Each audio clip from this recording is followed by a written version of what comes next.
Okay, students, we are on day 20 of summer school. So let me look at your quick writes from yesterday, do a quick tutorial. This time we're going to do it on GPA and then let you get into Edgenuity. I believe today we are at 100 points in the quick write. In order to help some of your guys' grades, I'm going to actually just keep it at 100 points. That's the max.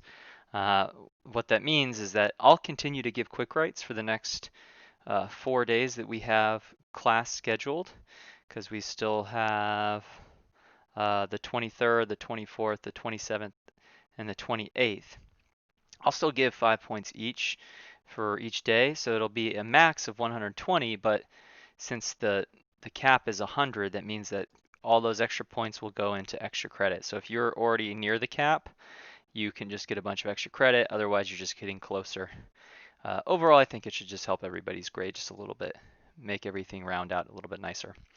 And thank you for continuing to engage as well. That's sort of what that is. Okay, so let's look at your responses from yesterday. The progress is looking good for the people still in here.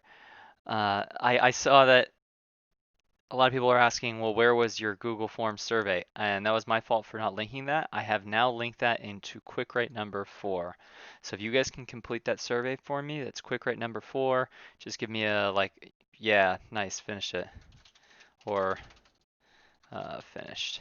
That'd be sufficient. That'll give you the point. Um, so if you guys can give me that feedback, that'd be helpful.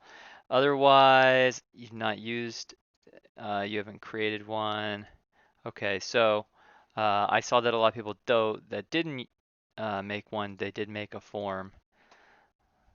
You got to share the form. I think a lot of these actually are going to be required to be LA Unified. Okay, good. Okay. All of those required. Okay, I will look at those a bit later. That seems like it's all going to be required through LA Unified. Nice. Do you have fun at school? Yeah. What is your favorite thing to do at school? Uh, Teach students, lead esports. What's your favorite subject at school? Hmm. Hmm. Well, I don't want to say science because that's my deal, and I don't want to vote for myself, so I'll say math. Boom. Good. Cool. Thank you, Alex. Now you have a little bit of data on myself. And Francisco's, I gotta log in. Let's look at your Chem Bs.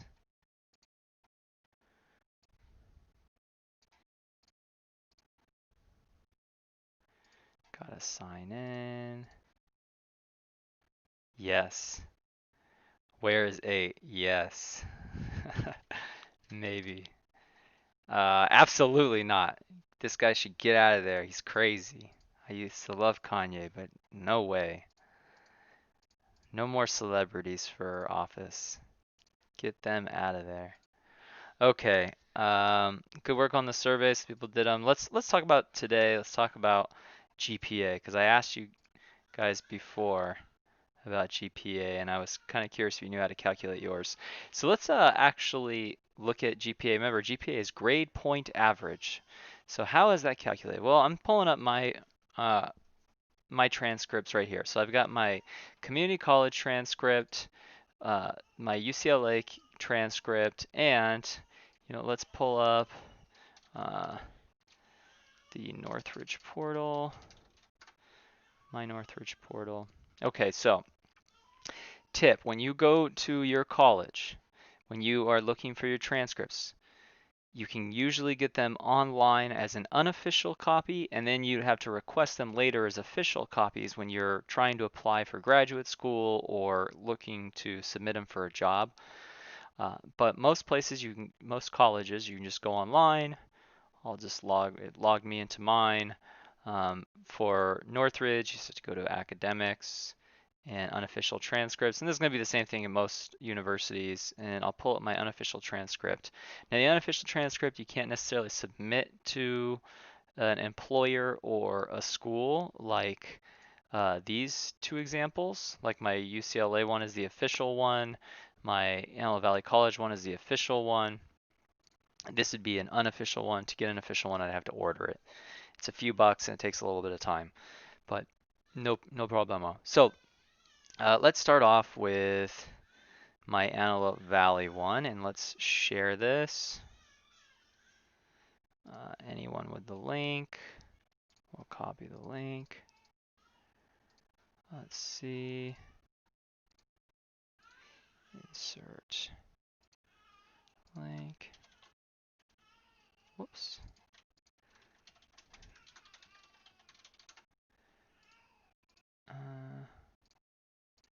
Put that one there. While I have space, let's put the UCLA one. Let's share that. Copy the link. Insert the link. Link there. Okay, and there's my UCLA transcript.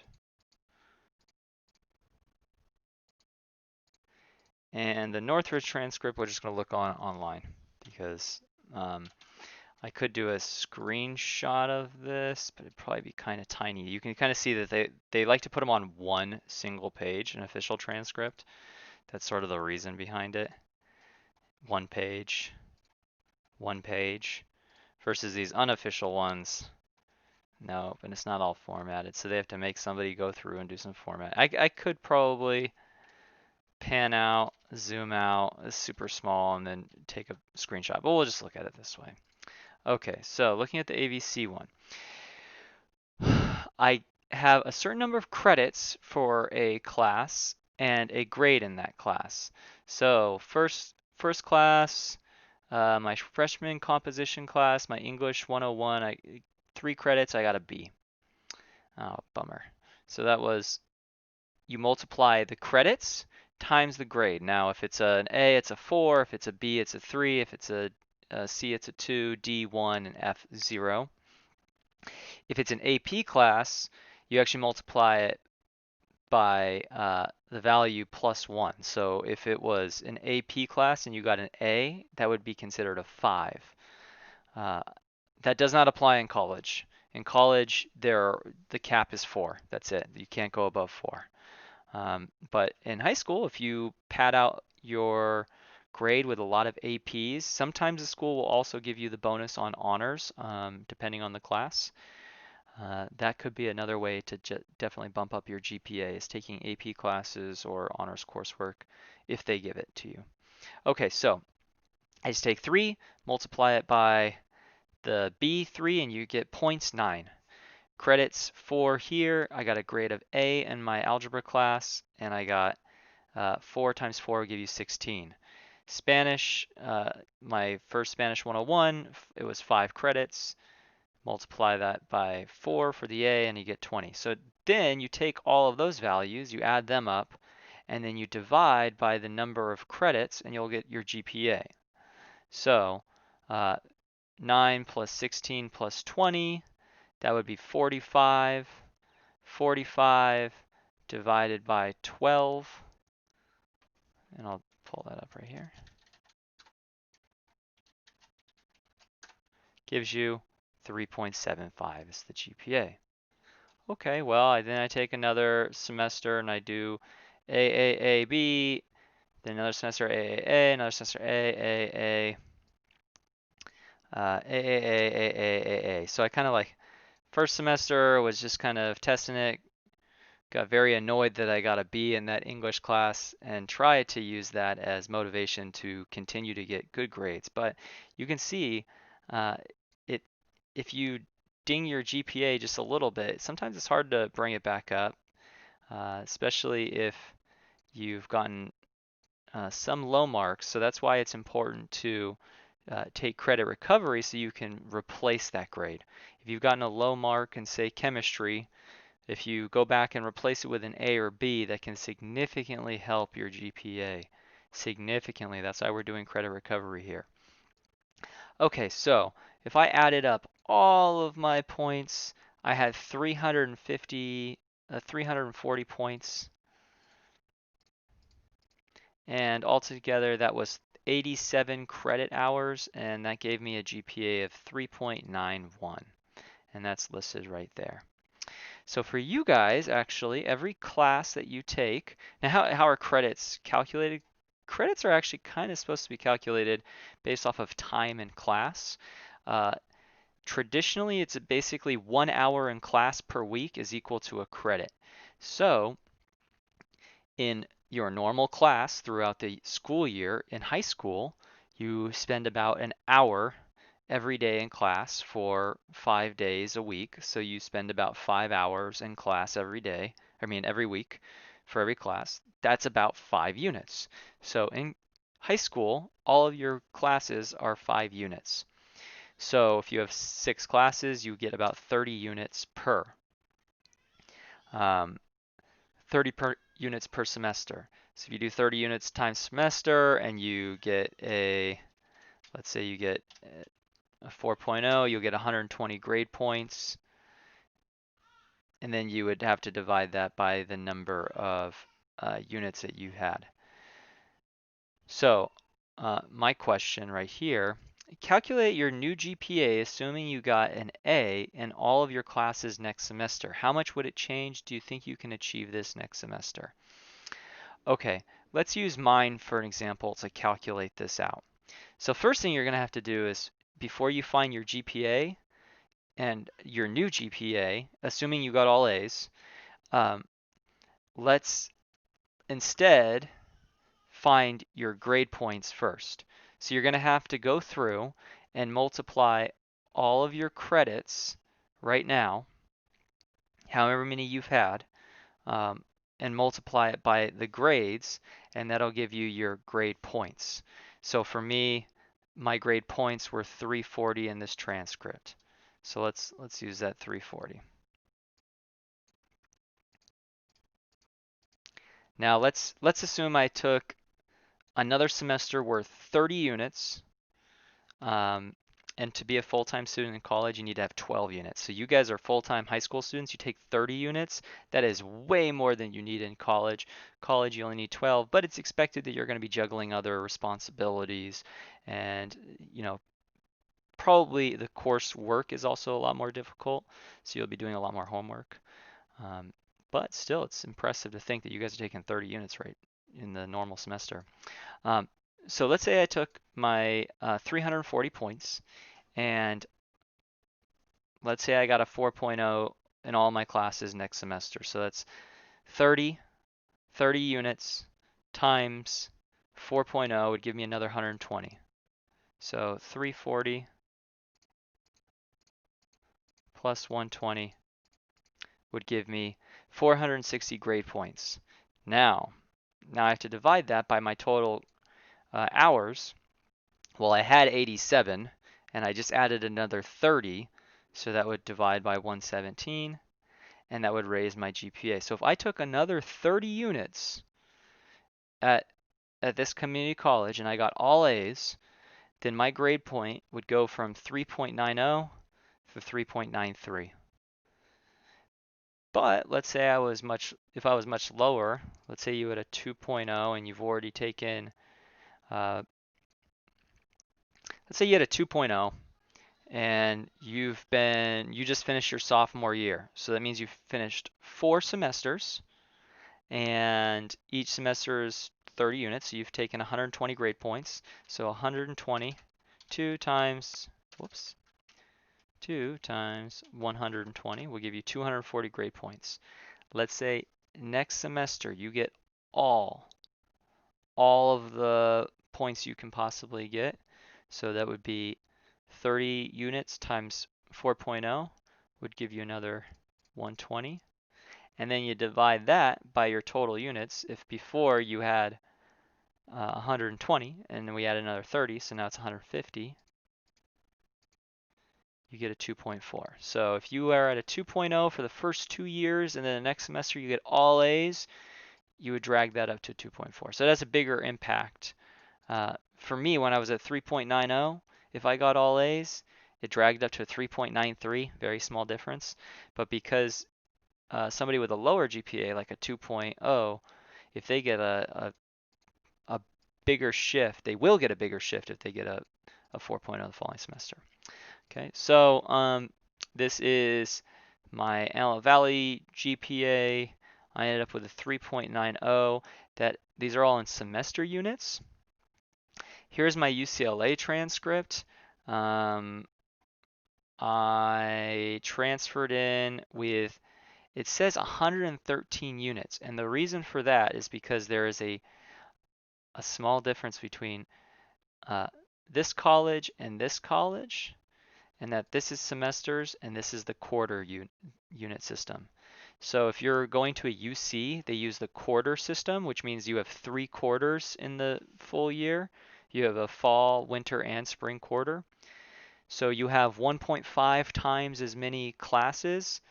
That means the units you're going to theoretically have 1.5 times as many units. So what they do is they just take these units, your semester units, and you multiply them by 1.5. So if I had 87,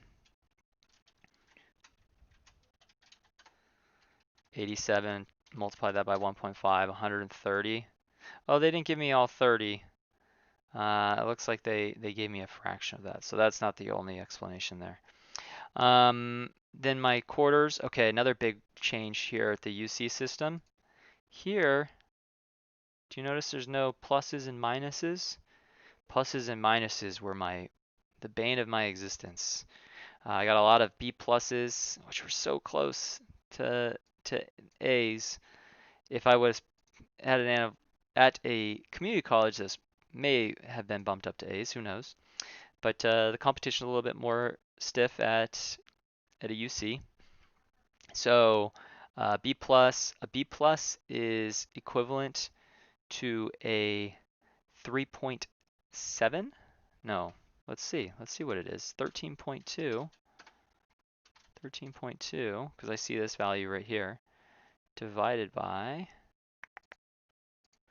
4, should be 3.3. It's 3.3, sorry. A B plus is a 3.3 and A minus is a 3.7. So if you get an A minus at a UC or a CSU or any other 4-year, or most 4 years I should say, it's not even going to be a 4.0. It's going to be a 3.7 if you get an A minus. But on the flip side, B pluses are then not worth 3.0. They're 3.3. So there's a bonus there. After calculating all of my GPA for UCLA, I had 416.1 points with a 3.682 GPA. Let's see how I could calculate my absolute total GPA for undergrad if I completed both my community college as well as my college GPA. So let's make this into points. So we're going to say 416.1. And let's just verify this first. So 416.1 divided by 113 gives me 3.682. Good. Okay, so my points from here are going to be 416.1 plus, let's add my points from Antelope Valley. My points here are 340, but remember we have to multiply these by 1.5. So 340 times 1.5 is going to be 340 plus 170 should be 510. So it's plus 510 divided by, altogether I had 87, and we're going to multiply that by 1.5. So 87, oof, we need another calculator for that. Let's see if we can order another one. There we go. So 87 times, would be better if we had a scientific calculator. 130.5 is how many units I had there. 113 here, so 113 plus 130.5. 243. So if I divide that by 243.5, my cumulative GPA across all both my community college and my UC, my cumulative undergrad GPA was a 3.8. Then I have my graduate GPA, which graduate school on average is probably easier because the classes are smaller and the people that are there are, the professors are supposed to be helping you work towards a thesis or an action research project. Um, so my cumulative or CSUN GPA is currently 3.97. Uh, so hopefully going over my transcripts helps you guys a little bit understand the quarter system, the semester system, how to calculate GPA, what kind of impact a better semester can have on your GPA. Um, I don't know, hopefully. Let's see. Ah, so was your middle school or high school GPA higher? What reasons could there be to explain this trend? Um, just like I compared my community college versus my UC transcript, um, I think that personally, I think I got actually a better education at my community college because the classes were smaller and the professors were there to teach exclusively, versus at a UC, the professors are usually there to do research and they have to teach. It's not necessarily their primary concern. So those are some of the reasons that I think possibly my GPA was different. It's also it's more difficult. I mean that's the truth of the matter. I didn't do as well. I got a 3.68 there because it's more difficult. There's nothing wrong with that either. It's good to challenge yourself. Um, so maybe the same thing for you guys. Maybe high school is just more difficult. Maybe middle school is more difficult. Maybe you've matured a little bit. And then finally, finish up that survey. Okay, guys. It's day 20. We are really close. We only got 4 more days. I will be submitting more grades to admin to figure out who won't be making the cut. If you are unlikely to pass, then I'll have to send you an email over the weekend explaining that. Okay, I will see you guys tomorrow. Have a good one.